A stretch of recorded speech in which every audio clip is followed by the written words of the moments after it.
Assalamualaikum warahmatullahi wabarakatuh. Anak-anakku semuanya, bagaimana kabar Anda?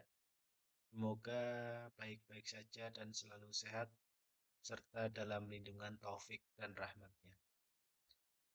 Baiklah anak-anakku, pada kesempatan video pembelajaran kali ini, izinkan Bapak menyampaikan materi pembelajaran sebagai bahan tambahan pernikahan dalam Islam. Marilah sebelum kita mulai pembelajaran pada video kali ini, kita mulai dengan membaca doa. A'udzubillahi minasyaitonirrajim. Bismillahirrahmanirrahim. Rabbi zidni ilma warzuqni fahma waj'alni minas solihin. Amin. Pada kesempatan video kali ini, Bapak akan melanjutkan materi yang akan Bapak jelaskan, yaitu tentang pernikahan dalam ketentuan Islam. Ya, ini terkait tentang materi yang ada pada mata pelajaran Pendidikan Agama Islam dan Budi Pekerti kelas 12. Adapun tujuan pembelajaran pada materi kali ini adalah yang pertama, agar kalian semua dapat menjelaskan ketentuan pelaksanaan pernikahan berdasarkan syariat Islam. Kemudian yang kedua, dapat mengidentifikasikan ketentuan pelaksanaan pernikahan berdasarkan syariat Islam. Yang ketiga, menganalisis ketentuan pelaksanaan pernikahan berdasarkan syariat Islam. Kemudian yang keempat, mengevaluasi ketentuan pelaksanaan pernikahan berdasarkan syariat Islam. Kemudian yang kelima, menyajikan paparan tentang ketentuan pelaksanaan pernikahan berdasarkan syariat Islam. Adapun materi pokok yang akan kita bahas pada kesempatan kali ini, yang pertama nanti akan disampaikan tentang pengertian dan dalil pernikahan. Nanti akan Bapak paparkan melalui video pembelajaran kali ini mengenai pernikahan. Nikah, apa itu nikah, kemudian asal katanya apa, makna istilahnya apa, kemudian dalil apakah pernikahan itu ada dalam Islam, ataukah ada hadis yang menjelaskan tentang anjuran untuk menikah. Kemudian materi yang kedua, nanti kita akan membahas tentang hukum pernikahan. Ternyata akan kita temukan bahwa hukum pernikahan itu tidak hanya sunnah, bisa jadi wajib, bisa jadi mubah, dan juga haram ataupun makruh tergantung pada kondisinya. Kemudian yang berikutnya akan disampaikan pula berkaitan tentang tujuan pernikahan. Dan yang terakhir pada video bagian pertama ini, lebih tepatnya Bapak akan sampaikan rukun dan syarat pernikahan. Ayo kita lanjut. Tetap semangat ya. Di sini Bapak tampilkan tentang istilah-istilah pranikah. Tentunya kita harus memahami dengan baik tentang istilah-istilah yang ada sebelum seseorang melakukan pernikahan. Yang pertama, tentu yang sering kita dengar dengan istilah pacaran. Ya, kalian tentunya paham dan tak asing lagi dengan istilah pacaran. Mungkin satu di antara kalian ada yang kali ini atau sedang menjalin hubungan pacaran, ataukah masih menjaga diri dari berpacaran karena takut terjerumus pada perzinahan. Dan biasanya ada orang yang menikah itu sebelum menikah dia melalui tahapan yang bernama pacaran.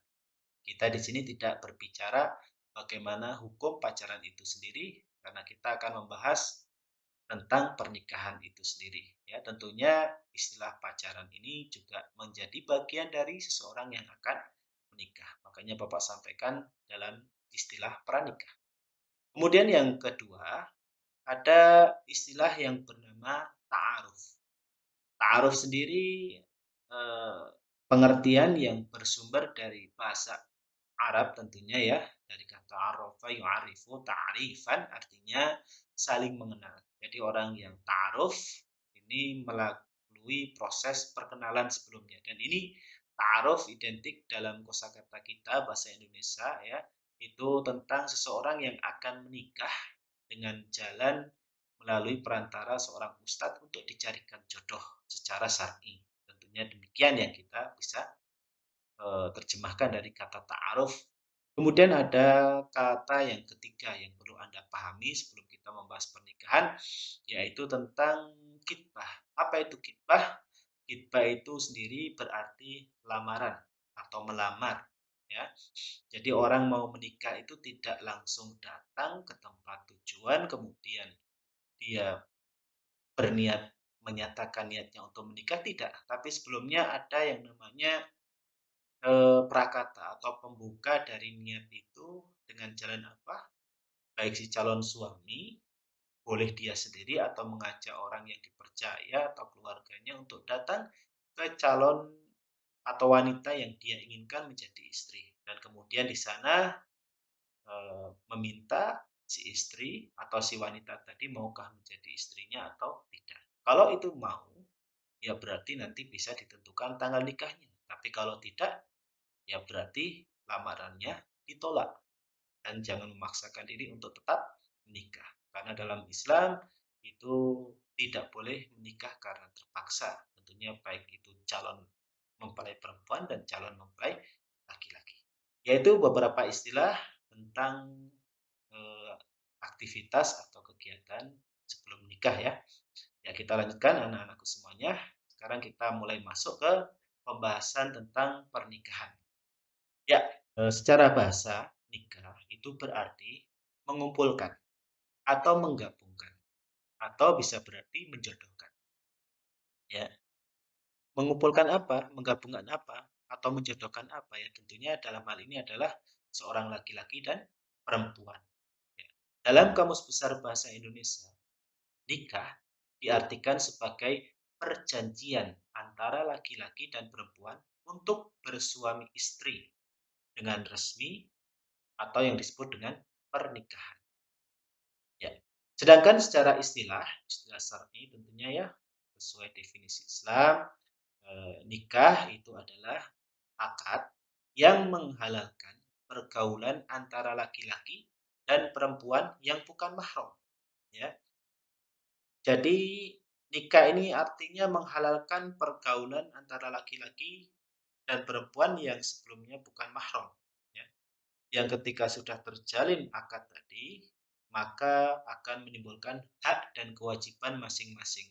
Artinya apa? Ketika seorang laki-laki menikahi seorang wanita, maka si laki-laki tadi akan mempunyai hak sebagai suami dan juga memiliki kewajiban sebagai seorang suami. Begitu juga dari pihak perempuan.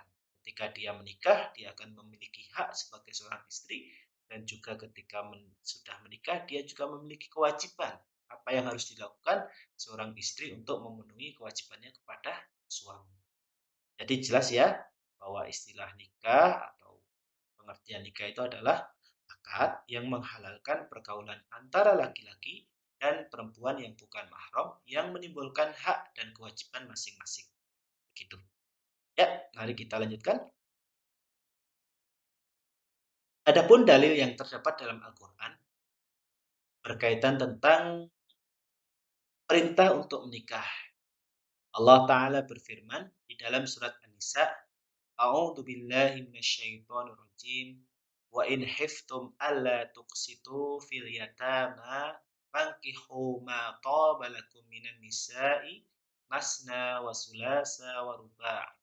Fa in hiftum alla ta'dilu fawahidatan aw ma malakat aymanukum. Dzalika adna alla ta'ulu. Yang artinya,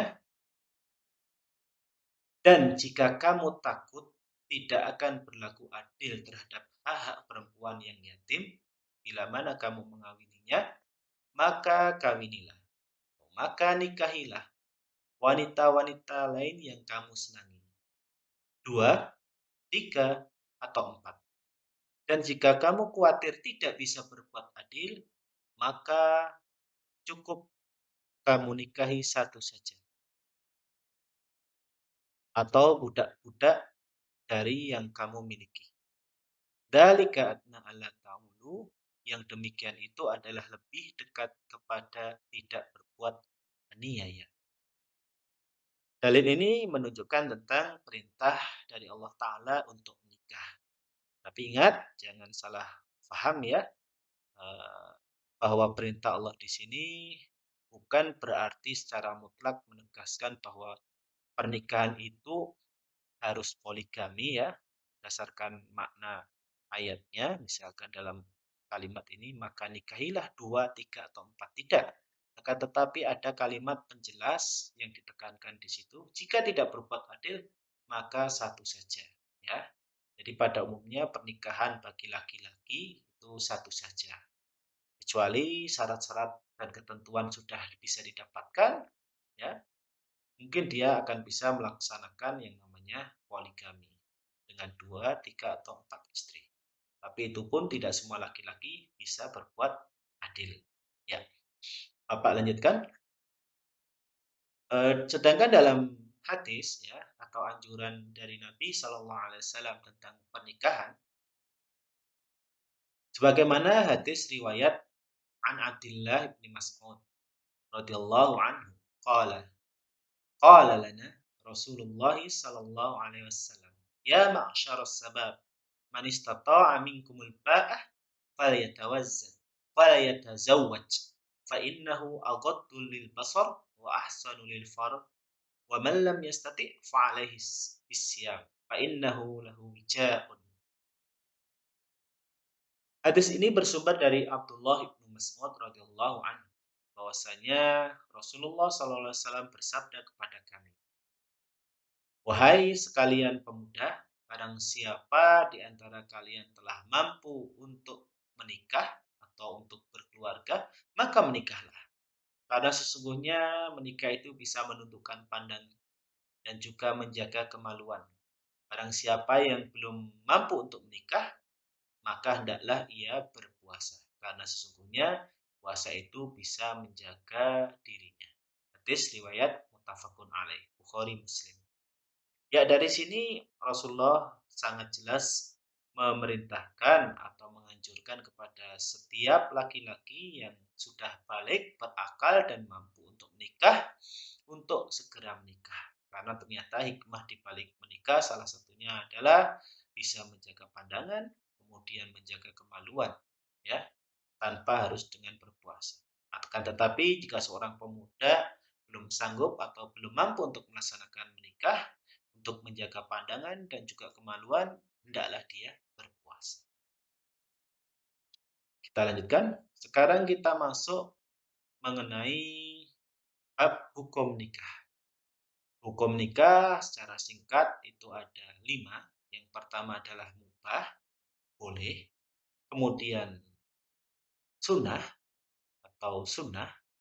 Kemudian wajib, ada pula makruh, dan juga haram.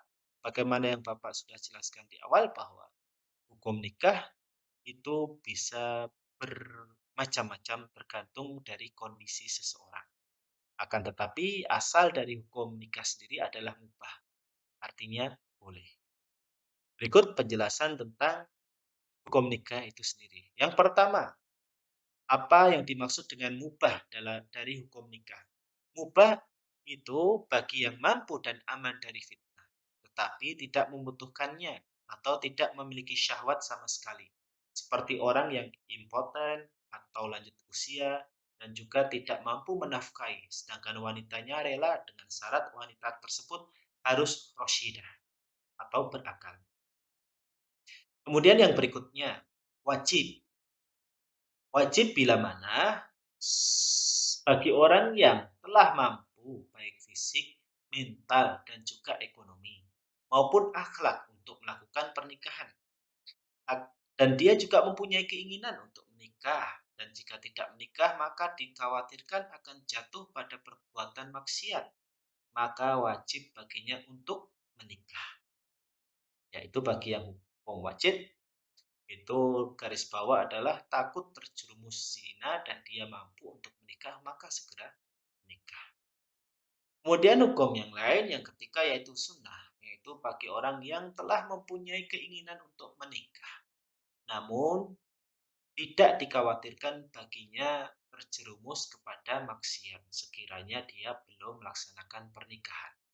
Jadi itu hukumnya sunnah. Dia masih mampu menjaga agar tidak terjerumus ke dalam perbuatan zina. Itulah kategori yang dihukumi sunnah. Yang keempat, yaitu hukum menikah adalah makruh. Apa itu makruh? Yaitu bagi seseorang yang mampu menikah, tetapi dia khawatir akan menyakiti wanita yang dinikahinya, ya, atau menzolimi hak-hak istri yang akan dinikahinya, ya, sehingga atau disebabkan karena buruknya pergaulan yang dia miliki dalam memenuhi hak-hak sebagai manusia, atau tidak minat terhadap wanita tersebut dan tidak mengharapkan keturunan.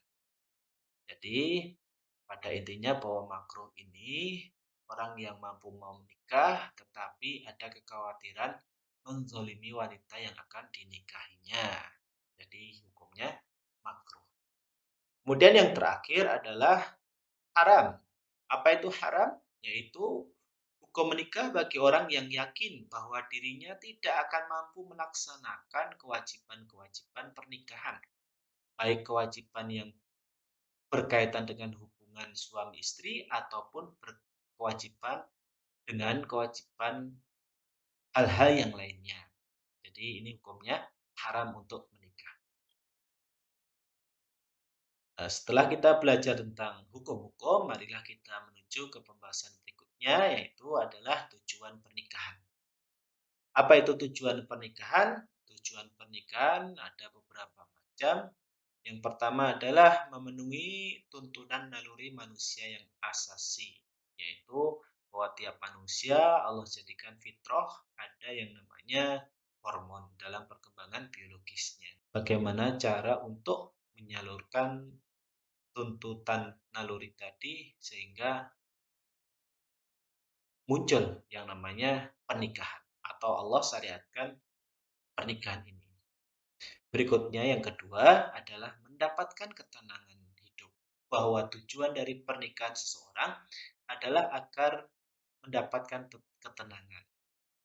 Ya, baik seseorang tadi mendapatkan ketenangan dari keluarganya, kemudian dia terbantu aktivitasnya, kemudian ketika dia pulang, misalkan seorang suami dia pulang kerja, dia bertemu dengan anak dan istrinya, tentunya itu akan memunculkan kebahagiaan.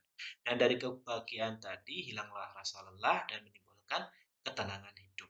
Dan itu tujuan dari pernikahan. Kemudian juga pernikahan juga dapat membentengi akhlak, ya. Membentengi akhlak dalam artian di sini adalah seorang yang sudah menikah tentunya dia akan bisa menundukkan pandangan dan juga menjaga syahwatnya dari hal-hal yang Allah haramkan. Kemudian tujuan yang berikutnya adalah meningkatkan ibadah kepada Allah. Dalam sebuah hadis dikatakan bahwa nikah itu adalah separuh agama. Jadi barang siapa yang menikah maka dia telah menyempurnakan separuh agama yang lain. Bahkan dengan menikah semula itu ketika sebelum menikah hubungan antara laki dan perempuan yang belum bukan mahram itu adalah haram, tapi ketika sudah menikah hubungan yang semula haram berubah menjadi hubungan yang halal dan bahkan ada faedah-faedah pahala dalam hubungan suami istri. Kemudian berikutnya yang kelima tentang tujuan pernikahan ini adalah bertujuan untuk mendapatkan keturunan yang soleh. Tentu yang kita pahami bahwa seorang ketika menikah tidak lengkap rasanya ketika tidak memiliki keturunan. Dan sungguh beruntung orang-orang yang mendapatkan keturunan setelah menikah, apalagi mendapatkan keturunan yang soleh. Sebab kenapa? Sebab ketika seseorang mendapatkan keturunan yang soleh, otomatis dia akan memperbesar peluangnya untuk masuk yang ke surga. Bukankah Nabi SAW pernah menceritakan sebuah hadis bahwa ada seorang anak yang ketika disuruh masuk ke dalam surga, akan tetapi dia belum mau. Kemudian ketika Allah bertanya kepada anak tadi, "Wahai hambaku, kenapa tidak masuk surga?" Lalu si anak tadi menjawab, "Wahai ya Allah yang Maha Pengasih, dulu aku memiliki orang tua dan aku tidak ingin masuk surga kecuali dengan orang tua. Lalu Allah Ta'ala yang Maha Penyayang dan Pengasih membebaskan atau meringankan hisab orang tua si anak tadi dan memasukkan si anak tadi bersama kedua orang.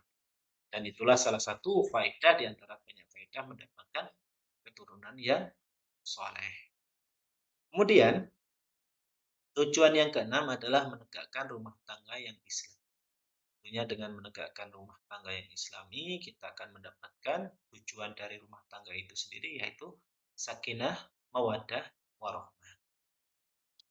Ya, kemudian anak-anakku semuanya, setelah kita belajar tentang tujuan nikah, tibalah saatnya kita mempelajari materi terakhir yang akan saya sampaikan pada video pembelajaran kali ini, yaitu tentang rukun nikah.